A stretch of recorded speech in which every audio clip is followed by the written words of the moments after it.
this time. Okay. Now, this morning, we are honored to have Professor Bernard Lansky to kick off the keynote for today. I read his biography, and I have to say that I cannot conclude what he does because he seems to be, he does everything. I might even conclude that Professor Bernard is kind of a contemporary Renaissance man. So he is interested in every topic. He is a very active, collaborative pianist, as you've seen from last night's concert. And today he'll talk on a topic that fortunately relates to music, because his research at times go beyond music field to literature and even microbiology. Today we will not hear microbiology, I hope, but we have something more related to music, harmonic progressions, music, philosophies, and politics dancing in time. This is a new version of the topic. New version of the topic, okay. Yes. It's supposed to be very scintillating and exciting. Please welcome Professor Bernard Lansky. Thank you very much. First of all, I want to thank everybody concerned with this symposium. This is my third time here, and in terms of progress and progressions, the journey one's seen in the last effectively 24 months from the first one till now is extraordinary. So particularly thanks to Anatai and JD for everything that they've done to put this together, and it was wonderful many months ago to start thinking about what we might do with this, shaping some of the dimensions of this symposium. And last night was a perfect manifestation of the dream. So I remember a few years ago talking about the rising tide, and we were hearing the tide lapping to the shore, and one sees the tide coming to the shore. I want to thank you all for coming this morning. I think we live at a time when there's so much diversity of opportunity, both for us to spend time together, to spend time in ways that are meaningful, but also there's an almost unprecedented opportunity to waste time. So actually, one of the things we need, I think, to share with the world, perhaps more than ever, is the value of time, and spending it meaningfully and transformatively. What I'll be exploring today is that essentially art cannot be but involved in the sort of socio-cultural dimensions. The concept of art for art's only sake is a conceit that we are right to go into sometimes because it helps us focus more exclusively on the art. But in the end, the art will always connect into the philosophies that surround us and the politics that directs us or shapes us. The topic obviously can look epic. I mean, you may think I'm going to talk about Miscellaneous or Quartet for the End of Time or some of these other really great and meaningful transformations of politics, philosophy, and music. But actually, I wanted to really work on much smaller pieces, which I think are equally meaningful. In fact, one could have pretty much drawn any music and looked at these dimensions. These were the pieces that spoke to me when we were when JD and Anatai and I were first speaking. So the Mozart Quintet, the Debussy flute, viola, and harp, and the Purcell songs last night were the first three that came into play. Subsequently, in thinking about this topic further, and in the spirit of having been here for the last two times, wanting to draw it into the significance of our local context, the Southeast Asian context, has brought two more pieces into today's discussion. One by the Cambodian composer Him Sophy, and one by a young Myanmar conductor and composer, Saw James Sodoso.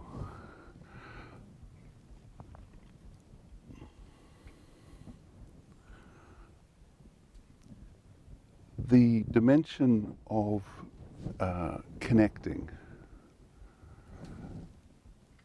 only works if we each have our own voice.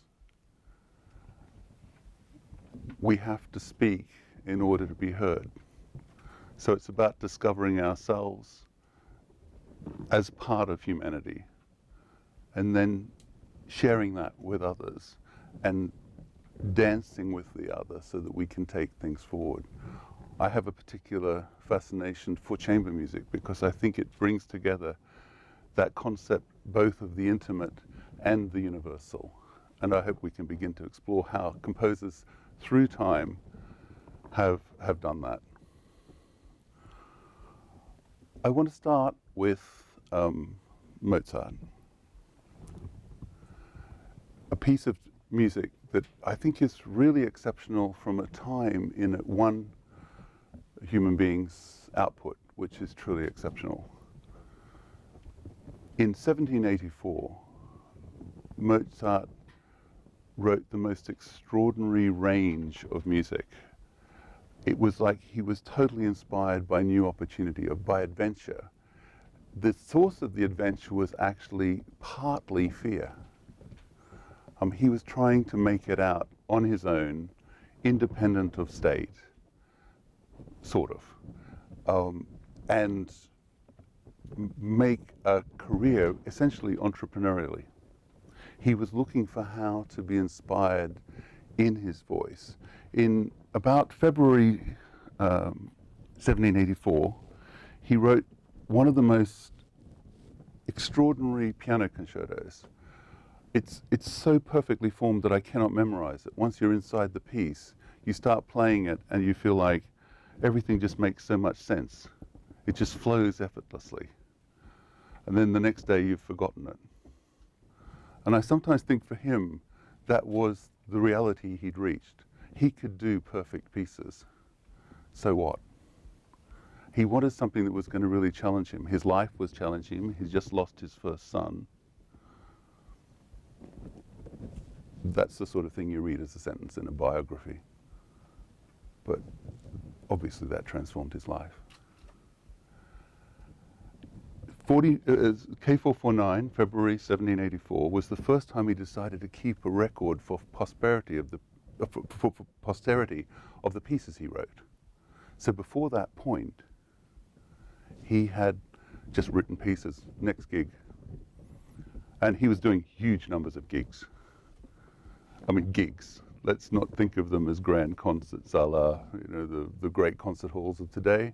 He was putting together events. I mean, essentially, I was thinking that last night's JD collaboration connection was not unlike the Mozart concert of April the 1st, 1784, when in his spare time he put on 2 symphonies, a new piano concerto improvised during the concert, had 3 arias performed, and drew together the whole production. So he was composing the stuff, playing the stuff, producing the event, drawing together the audience, working the crowd. He was living in a city at the time which had about 250,000 people, and yet managed to do something like 200 events in the one city in 1 year, while writing all this extraordinary music. It's an extraordinary sort of journey. It's like sort of Bill Gates or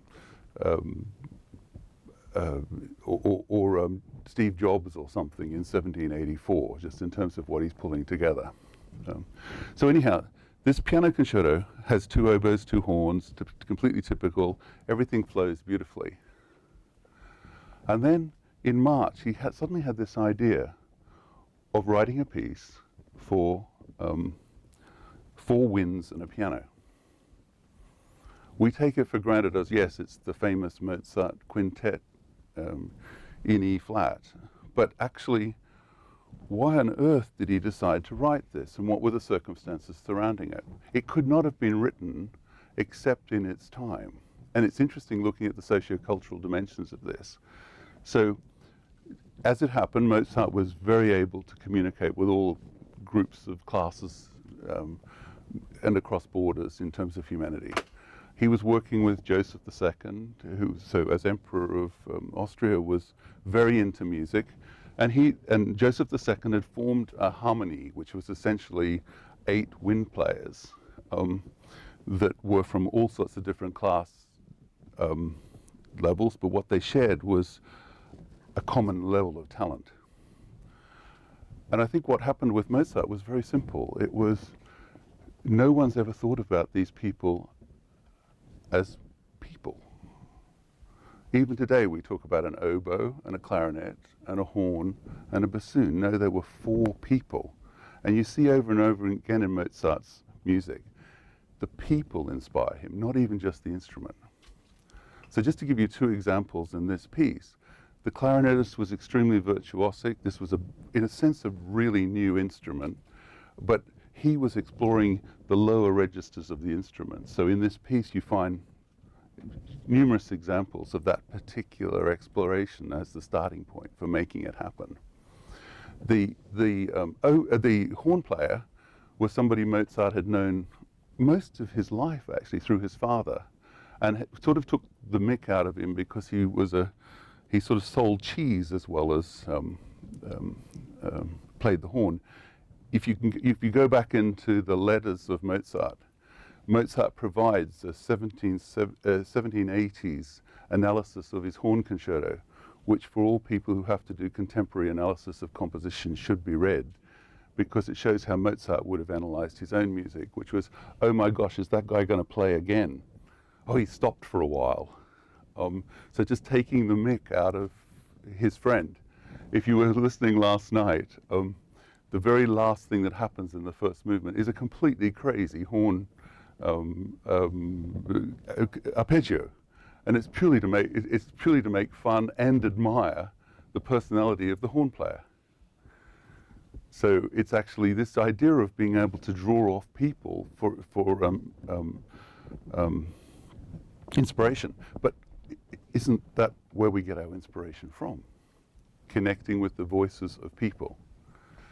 So I just want to explore how profound the opening of this piece actually is and how brilliant it is and effortless. Can we just maybe play the opening passage and I can talk through it as we go?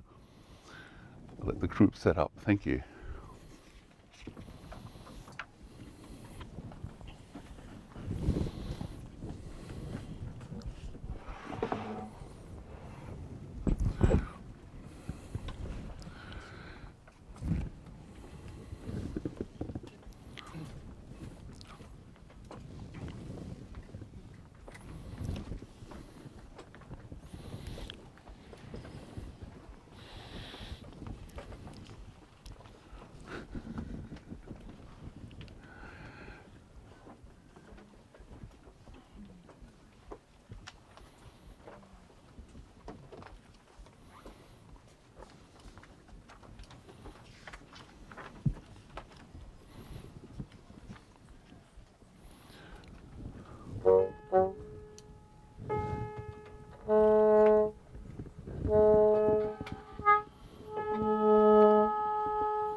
You may have noticed last night we sat in what today might be, we didn't even sit actually, I sat, you stood.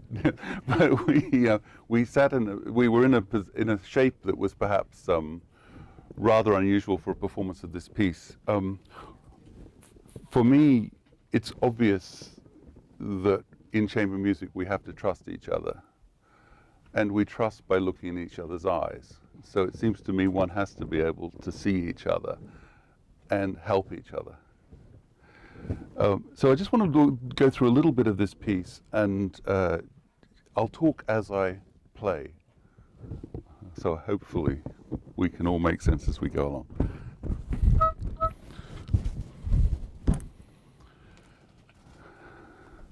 So we sort of begin with a very typical wind ensemble start. Wind, they play chords. They don't have individual voices. They play chords. So let's hear them play some chords. And the king of the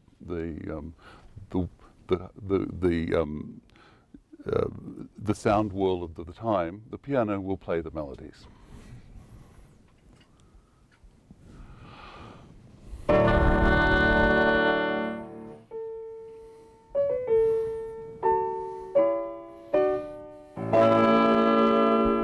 but it's still already an individual voice.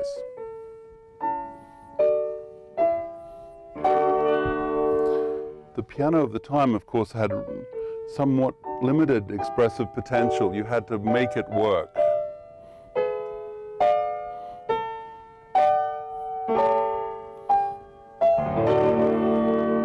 Suddenly. But do we not hear how the opening oboe gesture is actually so much better suited to the expressive potential of the oboe than of the piano?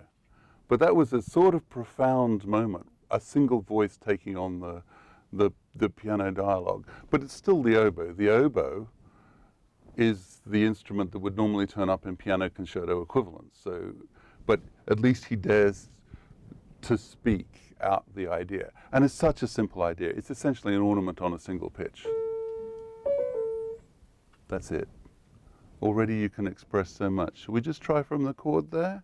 And what I want you to listen to and feel and see, all of our senses, is the way how Mozart just goes oboe, clarinet, horn, all the solos. These are the original material. This is new material. And then the bassoon is the beginning of a dialogue where we can dance together.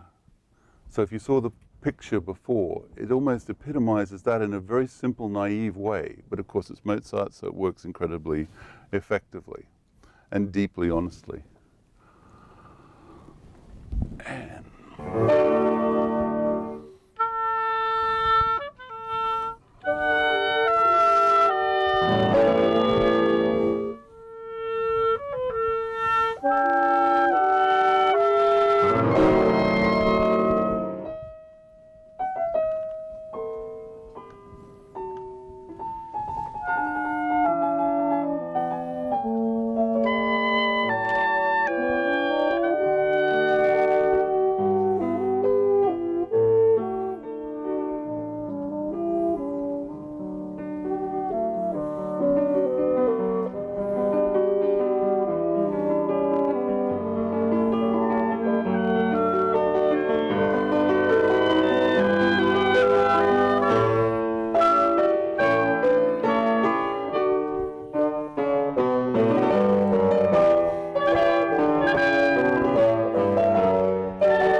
lovely, thank you.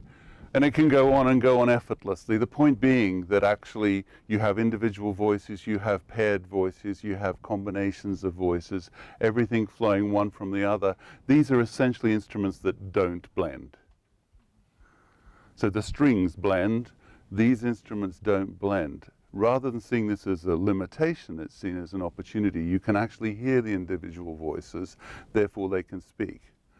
If you want Mozart's app from 1784 when he wrote this piece to 1786 with the Marriage of Figaro, I think the secret was different subtle instrumental combinations, particularly with the wind. So we can look at the complexities that evolve in terms of structures or harmonies or whatever, but there's even simpler things. What colors is he using in the sound world?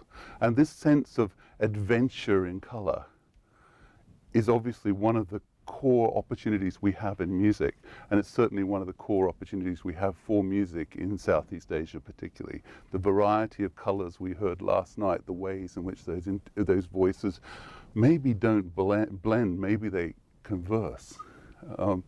But actually, in a world which risks being more and more mass, this is an opportunity from the past resonating through to the present, the gift of the present, to actually sort of celebrate that each of us is real, each of us have our own time, each of us have our continually evolving place, and Mozart gives us that opportunity to recognize that. It's very easy to hear pieces of music as repertoire.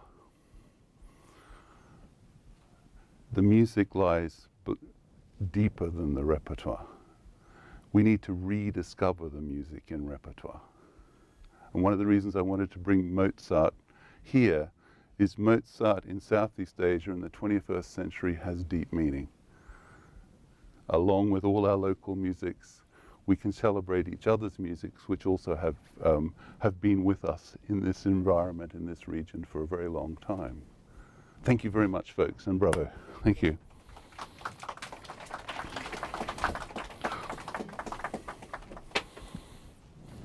The risk of, I think Mozart at the time was in a state of great self-belief and human belief. You can just hear so much opportunity, so much hope in this music. But the risk, of course, is that, as we see too often in society, the individual voice can get trampled. We have to dare to speak, but we could have shut the oboe up. In fact, there's a tendency politically, when voices come out and dare to speak what should be heard, that the first thing that happens is they get stopped. And I've seen that even in music. I saw that, for example, at the National Association of Schools of Music in America a few years ago, where one voice stood up in front of 400 people and said, "I think this is the wrong decision." He was immediately stopped from speaking. It was like the Politburo. A day later, everybody agreed with him. The first reaction when people want to say something new is too often to say you're wrong, shut up. So actually we have to work that forward. Why am I talking about this? Because of another piece which we heard last night, which may not have been entirely clear. This little piece called The Violet by Mozart. This is like a 3-minute opera. And it speaks about the voice of hope, the voice of longing. A 3-minute opera, words by Goethe, music by Mozart. Do you think we can sell some tickets? What's the story? Basically, a violet, a single voice, sitting alone in a meadow, enjoying the world. A shepherdess comes into the meadow. Suddenly, the violet is inspired. She's so beautiful. If only she'd hold me against, oops, exactly like that. If only she'd hold me against her breast, even for just a quarter of an hour, my life would have meaning. I want her to notice me. I want her to connect with me. She doesn't notice. In fact, she walks into the meadow and tramples the violet. The extraordinary tragedy of what can happen to the individual voice. And perversely, and this happens quite often, the rose is sort of, the violet is sort of satisfied that at least I died for her. It's a sweet little song in one sense, but it's a profound tragedy in another. And how many people have died for causes that they believed, but that were never valued or even at the individual level, perhaps not even noticed.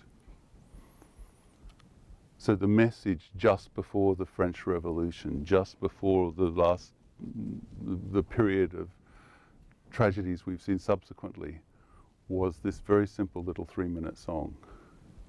Shall we? Hi. Shall we?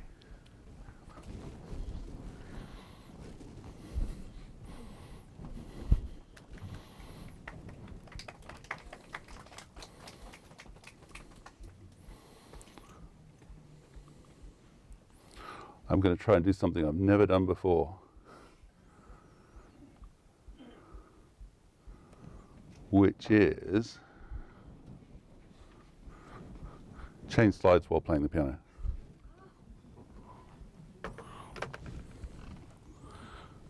Good. Shall we?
Thank you.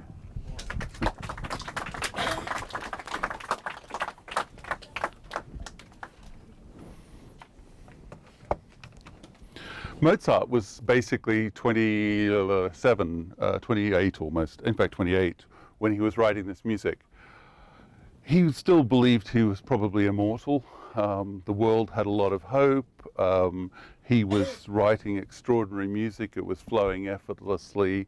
His change in circumstance, which had been incredibly daring and brave to move to Vienna, suddenly was paying off.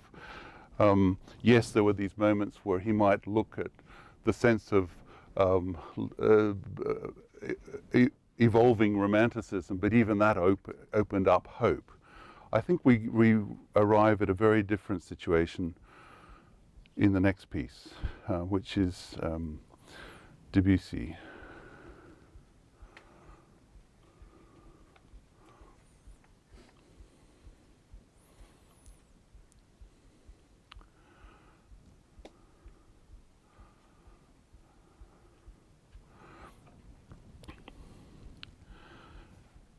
The Debussy too actually was a sort of performer, composer, producer, critic, whatever. He played all of these different roles. And actually what I think is really nice is that's emerging again more and more in our contemporary culture, and it's very much present in this region, this concept of having different responsibilities, dimensions to one's exploration of the world, a part of which will be music. The exploration of new technologies, whether it was Mozart, also with Debussy, new sound worlds and so on. And of course for Debussy it was also exploring a broader world. I mean, I really like these Matisse paintings because, I mean, yes, apparently they're from France, but actually one sees in them all sorts of diverse cultural inputs that could have made this possible, but also the sense of celebrating the honesty of ourselves rejoicing. But you see this very much as also as a metaphor for what we find in the piece we're about to hear. Debussy in 1915 was almost in as opposite a set of circumstances as possible from Mozart. Debussy was obviously in the second year of the First World War. The second year of the First World War obviously had huge elements of tragedy attached to it, unprecedented elements of tragedy. But what is incredibly curious is it's also the period where Einstein developed the general theory of relativity. It's the period where Picasso and Braque were developing cubist approaches and so on. And I think even in a funny way you find some of these influences almost immediately in Debussy. This is an incredibly daring piece, but it's daring for reasons that are not so much in your face as some of the other atrocities of that time. There's a wonderful picture of Debussy's mistress of the 1890s, Gaby Dupont, which is celebrating what it is to be intimately honest. It's just a photo of her looking into a camera. I'm sorry, I should have brought it, but if you look out for the letters of Debussy, which are absolutely amazing, in the Roger Nichols book, there's the photo is in that book, for example. But that idea of actually looking at the truth of people rather than the ideal of people, but then also looking for the ideal in their truth. So you're looking at them honestly, but then you look through that to the next level, which is their aspirations and hope. I put up some quotes there, which I hope you've been reading while listening. The concept of this music in some way being a secret homage to the real political world that is around him. The idea of discovering music, on the other hand, as if it's fresh, and the idea of sort of trying to work with a piece that is, quote, ancient and flexible. This is 2 years after the Rite of Spring. This is the world of Pierre Lunaire. This is music this is a time of noisy music, and that's one of the things that's most interesting about this piece.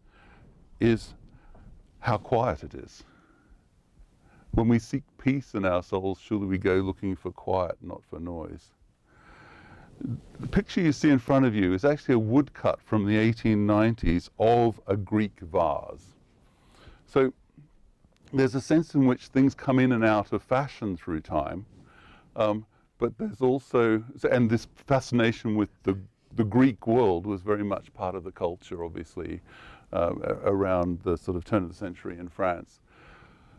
So it's of its time, but it obviously also transcends time. And one of the things I really like is the idea that this piece comes from the time when Einstein worked out theory of general relativity. The idea that the light we see today comes from the past, that time and space are all relative and all able to be mutated in all sorts of ways. So this idea, when you're living in a horrific present, one can always journey into the imagination and time travel or space travel. And that this opportunity for us as human beings to transcend existence, so that that transcendence is part of our existence, is one of the things that this piece, I think, begins to celebrate. Before I show you the music, I do want to show you the music.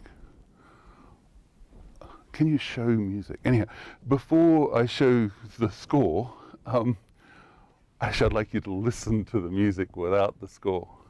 I'm reminded 2 weeks ago in Myanmar, where some people from the Sinwine Ensemble at the Myanmar Radio and TV were saying that they really didn't want to count music. They didn't really want to read music. They wanted to play from the heart rather than from the head. It's a common phrase, obviously, across much of Southeast Asia. But I don't play in this. And so and I think this is really interesting with Debussy. Debussy is actually amazing in his notation. He writes beautifully, but he writes in a way where every detail is meant to be subtle. And there's a risk over time that every detail gets celebrated more than itself than for its subtlety. This idea of a fluid, ancient style is absolutely beautiful. Just have a listen to the very opening of the piece.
Thank you.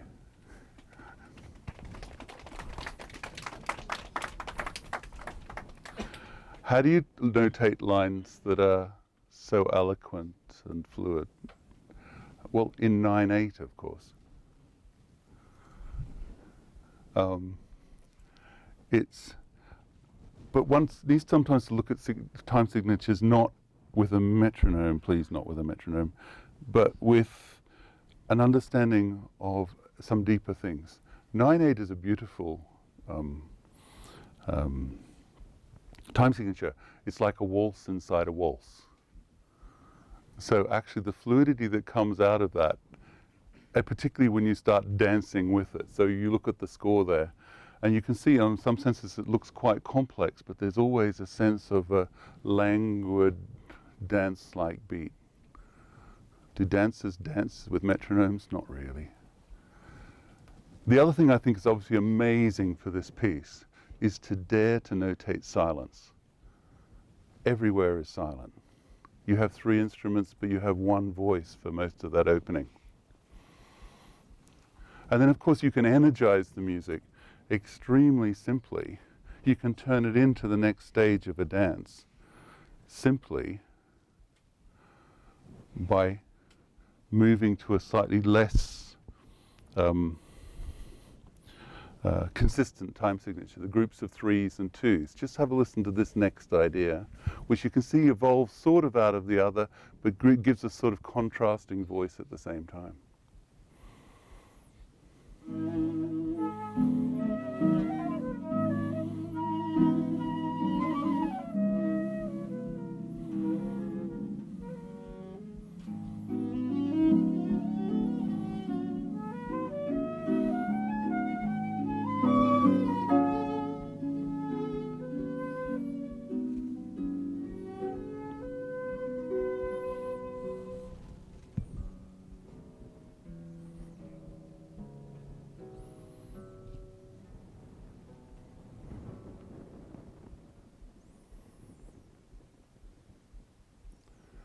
So is that music from France or from Greece or from Southeast Asia, or is it just from all times and all spaces, just seeking tranquility, transcendence from a world that is at his time too bleak? Can you imagine the sense of joy when you're in pain from cancer and when the world around you is full of death, that you can go escape into that sound world, make music and be able to share it?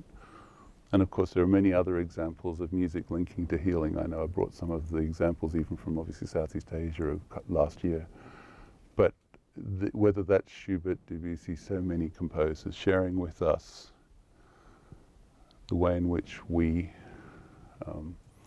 have means of escape,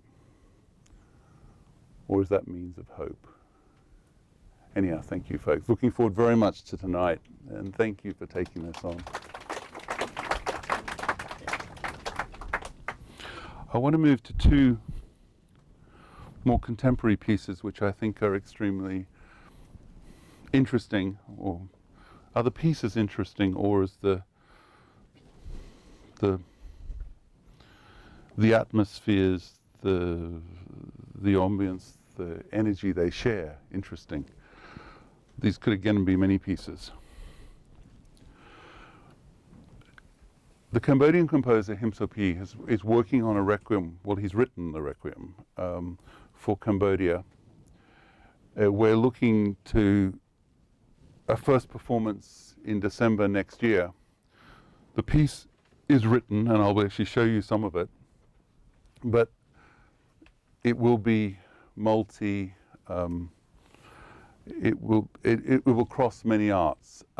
Part of the piece in performance will actually be a film that is playing at the same time as the piece. And this idea of the collaboration between film, dance from Cambodia, music which is both Cambodian and influenced by Western classical forms, drawing all of these different elements together, just as with Mozart and Marriage of Figaro, takes time from a production perspective, and just as in many operas in the 19th century, involves finding support, financial support, creative support, and so on. So it's been interesting to see in Southeast Asia, what is essentially a 2-year journey. So Bankasol is a message to the world about how we want to live in peace. We not only want this message to be about suffering and the tragedy about Cambodia, but also call for hope, solidarity, and friendship between people in the world. We live in a period in Southeast Asia where the tide is clearly rising. But we need to remember that it's not that long ago where there was a lot of division in our region. ASEAN, as I shared last year, is full of perhaps dangerous, sometimes ideals. But ideals are beautiful also. And ASEAN was put together to try and avoid conflict in Southeast Asia. When's the Middle East and ASEAN going to happen? I love with ASEAN that it's not about becoming too aspirational for everyone, getting too joined up to the exclusion of the rest of the world. It's about trying to transcend religion, live in a common region, and find ways to connect. The killing fields were only 40 years ago. The killing fields were 40 years ago. This is a requiem for a time.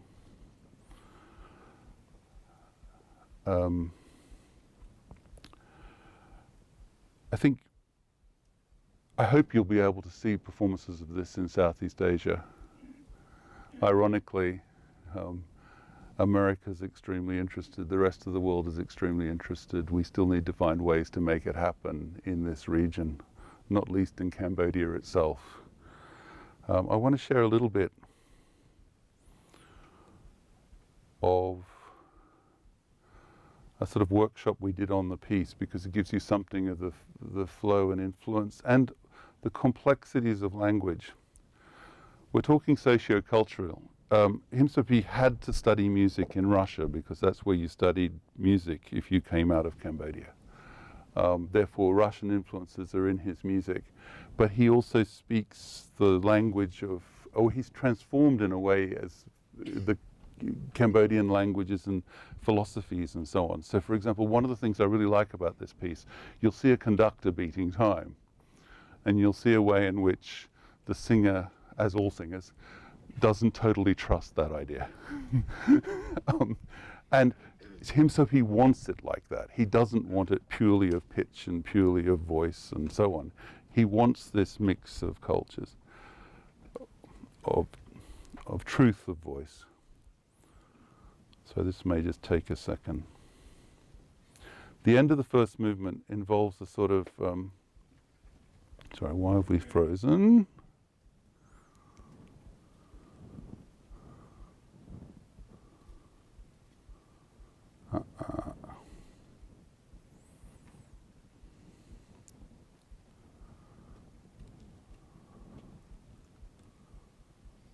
Sorry.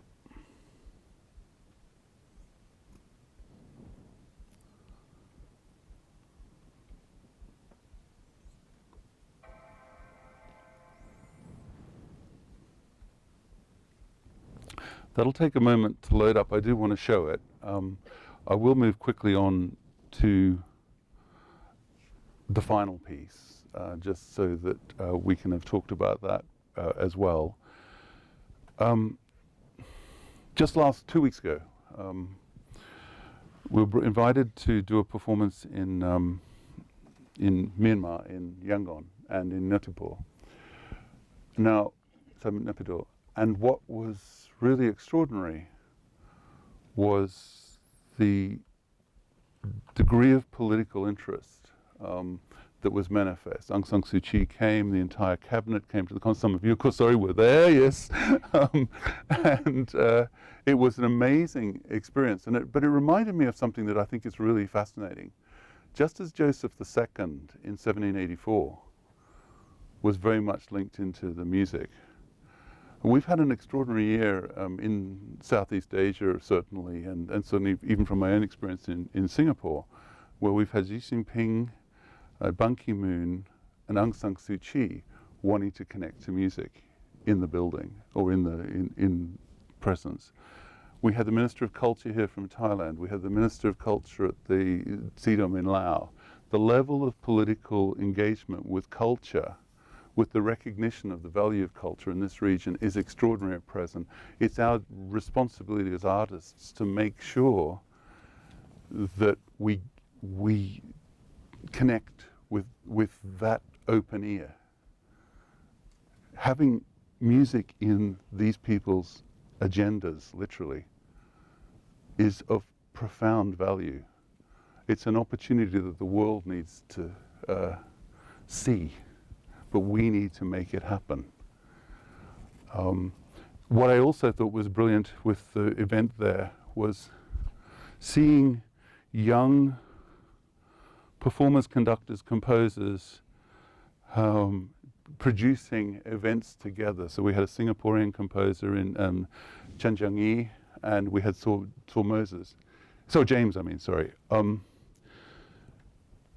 It's not easy to define either of these people. They both do academic study. They both do composition. They both play string instruments. They both compose. They both conduct. I've lost which ones I've left out. They're teaching all the time. This is the hope. They're bilingual, at least in musical terms. They don't just speak Western. And the soul comes through the creations they will make. They're also engaged in getting people to make music with each other. These are trends that are, if you can argue, are universal musical trends. But they're so alive here in this region. They offer so much hope. As Nigel said last night, yesterday morning, we need to sort of, there's a message of hope here that we need to respect in ourselves. It's very special. Did we get a machine working? Yes. So 2 final pieces of music.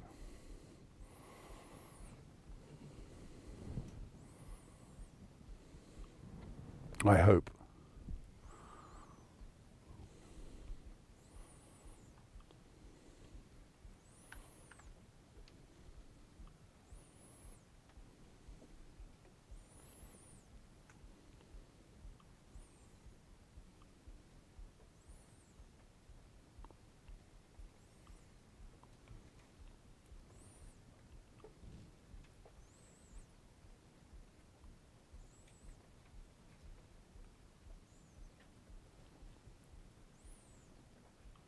Oh, sorry.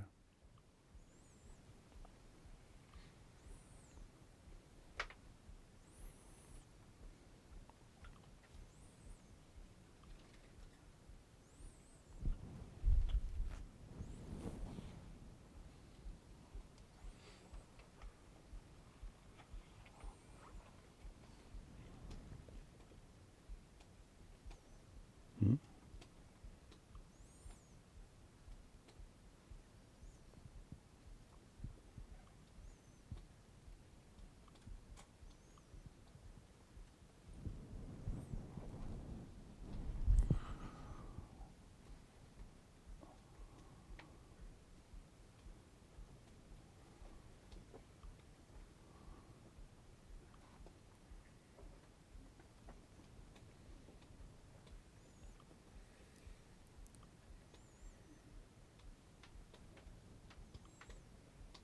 Okay, good.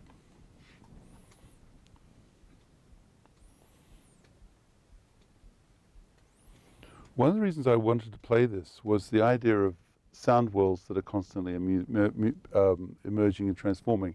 I think one of the risks of the Western classical orchestra is it seems to have got a bit stuck too often, and it needs some fertilizer.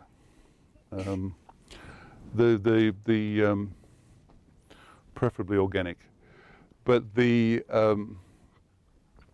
can see that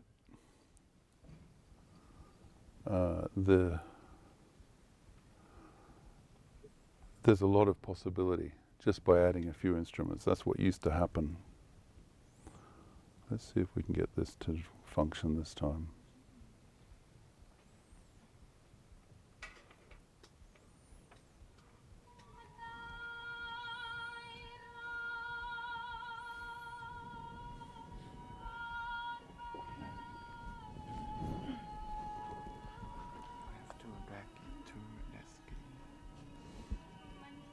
Oh, sorry. No, it's gone to the side. Okay.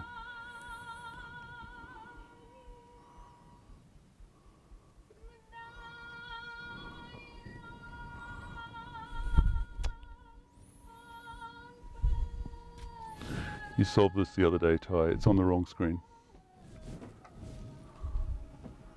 It's on 2 screens.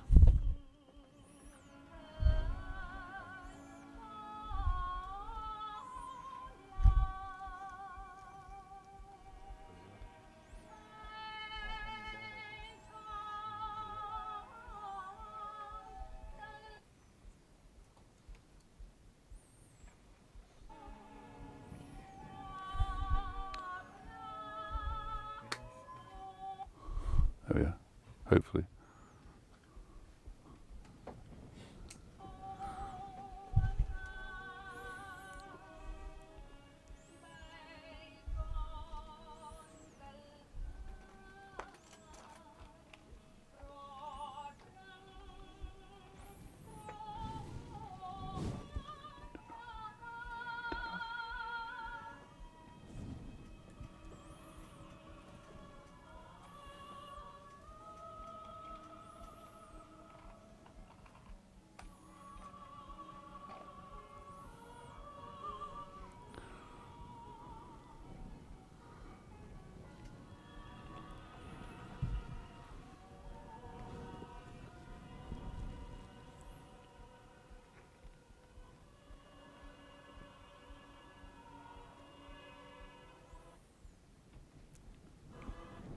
Okay, it gives some sense of it. I mean, I wanted to share the look of it as well as the sound of it, the sharing in it, the connections that take place.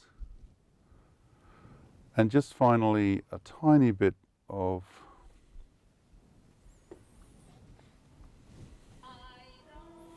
okay, we don't want you anymore.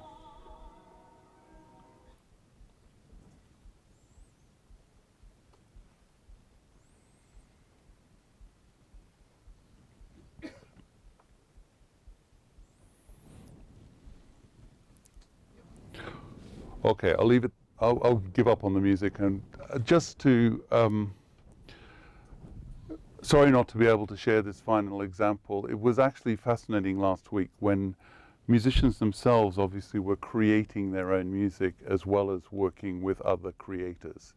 And the Sign Wine group actually beginning to share and dialogue. So, so Ivy was involved in that exercise, so she knows very much. Sorry? No, Mervyn, you didn't do the creative piece. No, I meant specifically the creative piece. Yeah, yeah. That this idea of getting people to dare to express and to share and dialogue in different subtleties of dialect, even within the same language at times in the music. So it's a very sweet example of that, the early stages of dialogue that over time, as we connect up more and more, I think can develop an ever more sophisticated points of connection. If we look back at Mozart, for example, in 1784, he's in Vienna, but he's one of the earliest people to have a concept of really a shared Europe at a deep individual level. I mean, he's not the first because obviously it goes back into Baroque and before, but that idea of transcending the boundaries. What we've seen even just in the last decade in Southeast Asia is extraordinary, that events like this are happening, that spaces like this are forming, the socio-cultural dimensions of that, the link of politics, philosophy and music is profound. One of the things I think that is fascinating, we talk a lot about music being one of those things you can't really catch or touch, but actually try touching politics or philosophy. They're not easy to touch or catch either. The really important thing to see in all three is there isn't a perfect solution. Music changes through time. Politics changes through time. We know in music that if you stick to the old language and insist that it must be that, it sounds out of date. I think we need to look also for political solutions that shift. All of the world needs to start exploring different ways of interconnecting with each other. As Nigel shared yesterday, let's start with the arts as a metaphor for that. Let's look at how in our deepest dreams as human beings, we always have hope for a warmer, brighter future. We need to get the focus onto that more than any of our gods, and by that I mean democracy. I mean things that actually we can get too obsessed on, rather than looking at how we can find solutions for the next phase in our journey. So in terms of social cultural interactions, let's make sure we can get heard, that what the messages of music are, the things that transcend time, can have meaning in a society that has the risk always of wasting itself rather than trusting itself. I think the profound social cultural message from music and from what we can do in this region at this time is to offer hope, as music has always offered hope. The world today needs hope more than ever. Thank you very much.